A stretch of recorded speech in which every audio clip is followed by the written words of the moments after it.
The 1965 India-Pakistan War, a conflict etched in the memories of both nations, was more than just a military engagement.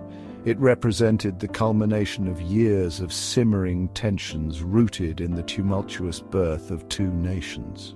The partition of British India in 1947, while marking the end of colonial rule, left behind a legacy of unresolved disputes, the most contentious of which was the fate of the princely state of Kashmir. Nestled amidst the Himalayas, Kashmir, with its predominantly Muslim population but ruled by a Hindu Maharaja, became a focal point of contention. The Maharaja's indecision over acceding to either India or Pakistan created a vacuum that was soon filled by tribal invaders, allegedly backed by Pakistan. This ultimately led to the Maharaja signing the Instrument of Accession with India, triggering the First Kashmir War in 1947-48. The ceasefire that ended the First War, brokered by the United Nations, left Kashmir divided along a fragile line of control, with India controlling a larger portion, including the Kashmir Valley. However, the underlying issue of Kashmir's final status remained unresolved, becoming a persistent thorn in India-Pakistan relations. The war had sown the seeds of deep mistrust and animosity, setting the stage for future conflicts. Over the next 2 decades, Kashmir remained a volatile flashpoint, with sporadic clashes erupting along the line of control. Both India and Pakistan considered Kashmir an integral part of their respective national identities, fueling a dangerous mix of nationalism and strategic calculations. The failure to find a political solution to the Kashmir issue, coupled with the legacy of mistrust, created a tinderbox that only needed a spark to ignite. By the early 1960s, Pakistan's military leadership, emboldened by the acquisition of American military hardware and convinced of India's vulnerability following its defeat in the 1962 Sino-Indian War, began contemplating a more assertive strategy in Kashmir. This belief culminated in Operation Gibraltar, a covert operation launched by Pakistan in August 1965. The objective of Operation Gibraltar was audacious yet deeply flawed. It involved infiltrating Pakistani troops disguised as Kashmiri insurgents across the line of control to incite a rebellion against Indian rule. The Pakistani leadership believed that this would trigger a mass uprising within Kashmir, forcing a swift military collapse and paving the way for Pakistan to assert control over the entire region. However, the operation was poorly planned and executed.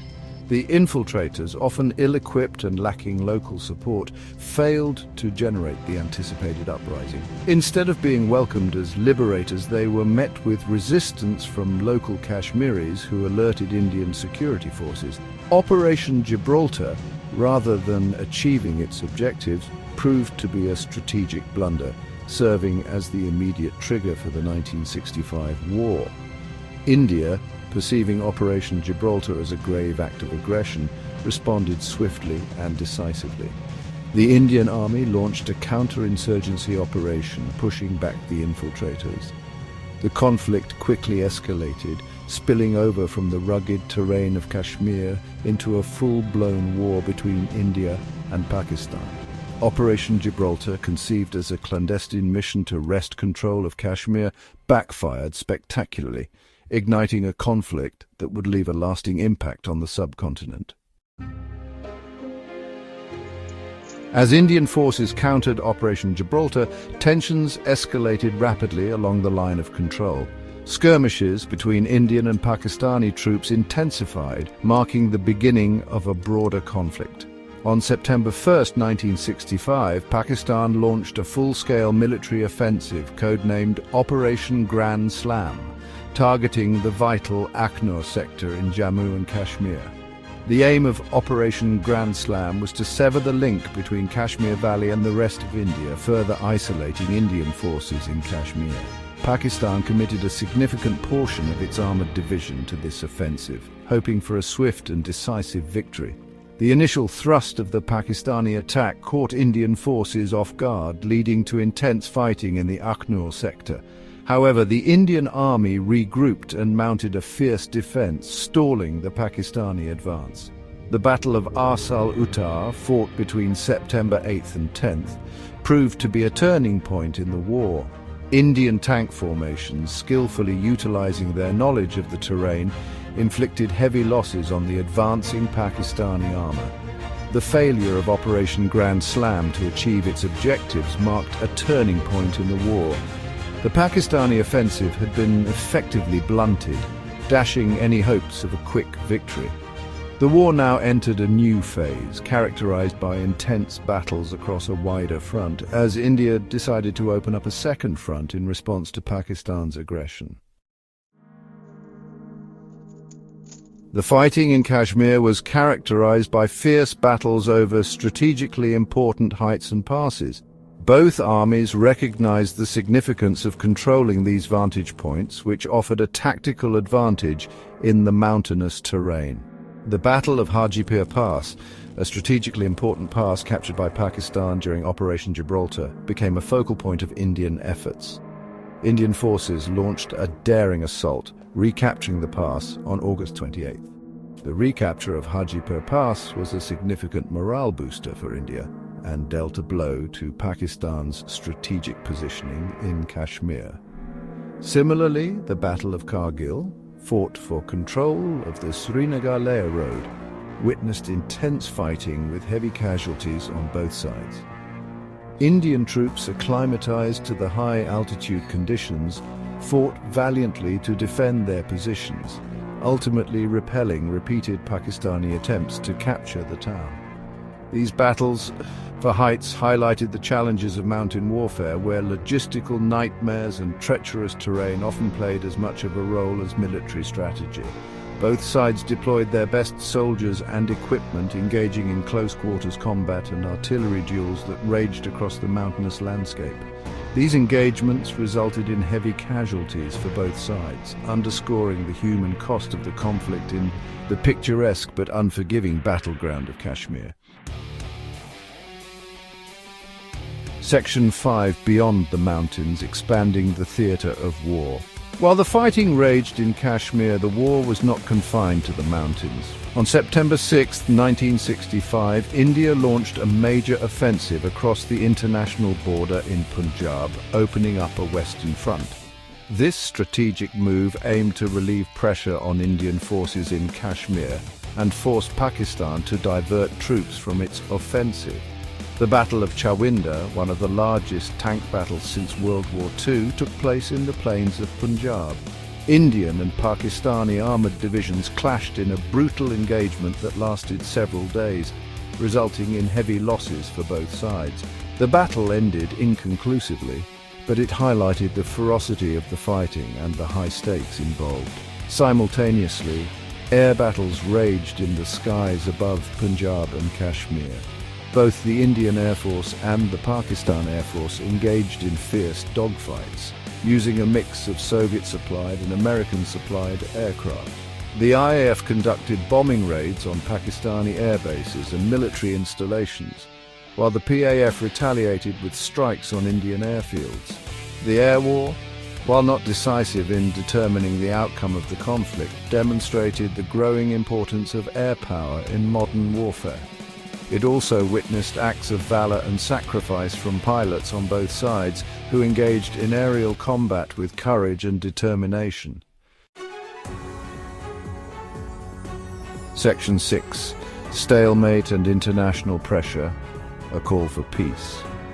By the third week of September, the war had reached a stalemate. Neither side was able to achieve a decisive victory, and both had suffered significant losses in terms of men and material. The international community, increasingly alarmed by the escalating conflict between two newly independent nations, intensified its efforts to bring about a ceasefire. The United States, a key ally of Pakistan, played a crucial role in mediating a truce. The Soviet Union, which had close ties with India, also exerted pressure on both sides to end the hostilities. The United Nations Security Council passed a resolution demanding a ceasefire, which was finally accepted by India and Pakistan on September 22, 1965. bringing an end to the 22-day war. The ceasefire, however, did not address the underlying political issues that had led to the conflict. Kashmir remained a point of contention, and the road ahead was fraught with challenges. The legacy of mistrust and animosity lingered, casting a long shadow over future relations between India and Pakistan. Section 7. The Tashkent Declaration, a fragile peace accord. Following the ceasefire, leaders from India and Pakistan met in Tashkent, Uzbekistan in January 1966 in an attempt to find a peaceful resolution to the conflict. The Tashkent Declaration, signed on January 10, 1966, outlined the terms of the agreement. It called for both sides to withdraw their troops to pre-war positions, renounce the use of force, and restore diplomatic relations. The Tashkent Declaration, while hailed as a diplomatic success at the time, was met with mixed reactions in both India and Pakistan. In India, Prime Minister Lal Bahadur Shastri, who had led the country to victory in the war, faced criticism for agreeing to return strategic territories captured during the conflict. Tragically, Shastri died in Tashkent just hours after signing the agreement, adding to the sense of unease in India. In Pakistan, the Tashkent Declaration was seen by some as a betrayal, as it did not address the Kashmir issue directly. The agreement, while preventing further escalation of hostilities, failed to address the root cause of the conflict, leaving the Kashmir dispute unresolved. Section 8. The war's legacy, shaping the future of India and Pakistan. The 1965 India-Pakistan War, though brief, had a profound and lasting impact on the subcontinent. It solidified the partition of 1947, making any future reunification of India and Pakistan increasingly unlikely. The war also highlighted the human cost of the unresolved Kashmir conflict, leaving behind a legacy of grief, loss, and displacement on both sides of the border. Militarily, the war led to a significant increase in defense spending in both India and Pakistan, diverting valuable resources from crucial development needs. It also accelerated an arms race in the region, with both countries seeking to modernize their armed forces and acquire sophisticated weaponry. Politically, the 1965 war solidified the narrative of mistrust and hostility between India and Pakistan. It deepened existing divisions and fueled a cycle of suspicion and animosity that continues to this day. The war also had a significant impact on the domestic politics of both countries. Section 9. Kashmir, a conflict unresolved. The 1965 war, while a significant chapter in the India-Pakistan rivalry, failed to provide a lasting solution to the Kashmir conflict. The Tashkent Declaration, though a step towards peace, only served as a temporary truce. The underlying issues that led to the war remained unaddressed, ensuring that Kashmir would continue to cast a long shadow on the relationship between the two nations. The unresolved status of Kashmir continues to fuel tensions and instability in the region. It has become a major obstacle to peace and development in South Asia, hindering regional cooperation and economic integration. The people of Kashmir, caught in the crossfire of this enduring conflict, continue to bear the brunt of the violence, displacement, and human rights violations.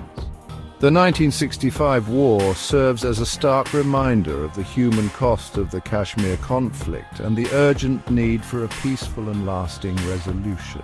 It underscores the importance of dialogue, diplomacy, and a genuine commitment from both India and Pakistan to find a way forward that addresses the aspirations of the Kashmiri people while ensuring peace and security for all.